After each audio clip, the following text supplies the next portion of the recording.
In the land of the animals, we all know that the tortoise has always been the most clever. Sometimes he won, sometimes he lost. In all times, however, he always learned a hard lesson. The revenge of the tortoise is not about the tortoise. It is about his son. Why, you may ask, is the son trying to get revenge? It all started from here. In the animal kingdom, there was a great famine. The king, lion, and members of his household were barely surviving on the supplies they had, but for the rest of the animals, it was hell on earth. The tortoise, his wife, and their children were seated in their cave. The wife asked what they were going to do. The tortoise thought deeply. He was old now. His shell had broken from the fall with the birds, and his head was bald from stealing porridge.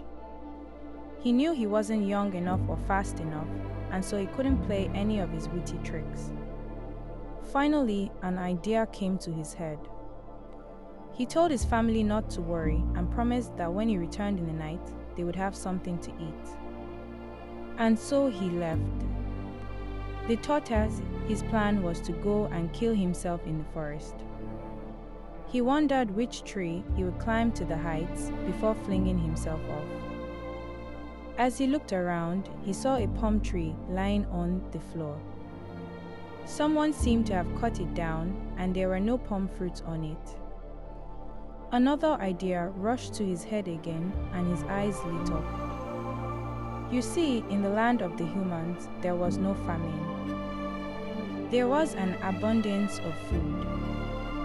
The tortoise knew he wasn't strong enough to steal from the barns and farms, so he would have to take it from them when they brought it out. And the only place they would bring it out would be in the market. The tortoise went to work, constructing a big hole in the stump of the palm tree, enough to fit him in. He also created spaces for his eyes and mouth.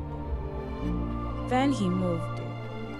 Imagine the surprise of the villagers when a hideous-looking palm tree spirit came out of the forest singing the spirit song. They had never seen anything like that before, and so they fled for their lives. With no one to see him or stop him, the tortoise took his time to pack all the food items: rice, beans, melon, yam, African bush mango, African salad, coconut, tomato, pepper, onions, garden egg, and raw groundnut. He left the cloth and jewelry items. He carried them out and hid them in a secret trunk. He took some with him and went home. His family was happy to have something to eat for the night. The food, if rationed well, was enough to last them for the week. So at the end of 6 days, the tortoise went again to the forest, picked up his palm tree carving, and went to the marketplace. He sang the spirit song and danced with the palm tree. The villagers ran away for their dear lives again. This happened for many weeks until the villagers decided to look for a solution. They wondered how to appease the spirit that always came to the market. Some questioned whether it was truly a spirit since it was stealing food. A mysterious man then suggested that he would set a trap in the marketplace to check whether the disturbance was really a spirit or just a mischief maker. The mysterious man sculpted the image of a market person sitting down by a stall to sell goods. On the 6th day as counted, the mysterious man set the wooden figure in the marketplace. Meanwhile, the tortoise had prepared his carvings to come again to the market. He started singing his song and going around in circles, and the villagers ran for their lives. It was time for him to loot the market. There was no one to stop him, but there was someone who didn't budge the figure just sitting down. The tortoise got out of his hollow palm and went toward the sculpture. He asked the figure who it was and why it wasn't running. The wooden sculpture ignored him. The tortoise repeated himself, but the sculpture ignored him again. Infuriated, the tortoise raised his hand to slap the figure, and his hand got stuck. Angrier still, he raised his second hand to slap the figure, and his second hand got stuck as well. He realized the trap he had fallen into, but it was too late. The mysterious man, who had been hiding in the coconut stall, came out and accused the tortoise of being the mischief maker terrorizing the market. The tortoise tried to beg for mercy, explaining that he was only looking out for his family. The mysterious man asked whether the people the tortoise stole from didn't also have families to feed. The tortoise begged again, but his pleas fell on deaf ears.